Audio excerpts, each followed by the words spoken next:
This is the COTOUXKER emergency fire starters. I've been experimenting with these a little bit, and I'm going to light a few of these on fire in a couple of different ways and show you how they work. This was sent to me for evaluation purposes, but all opinions are my own. And my opinion are these things are pretty neat, but they come in this box right here, small flat box. They come in a sealed plastic bag, and you get 35 of them.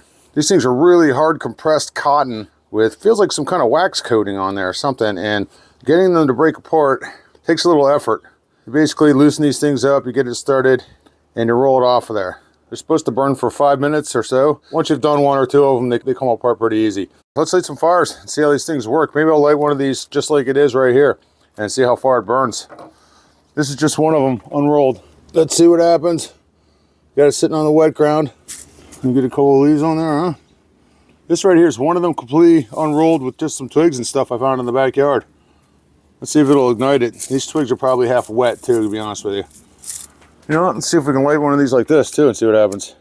Just out of curiosity. I want to see what happens if we do this. I might have smothered that a little bit. There we go. A little breathing room on there. Look at that thing go. That is pretty awesome. I don't know. I think this would be awesome. Something to throw in your backpack if you're out hiking, if you're camping, maybe something to have in your RV. This is a good starter to get things going for a campfire or just an emergency fire if you ever needed one. Check them out, emergency fire starters. Look at that thing go, it's still going.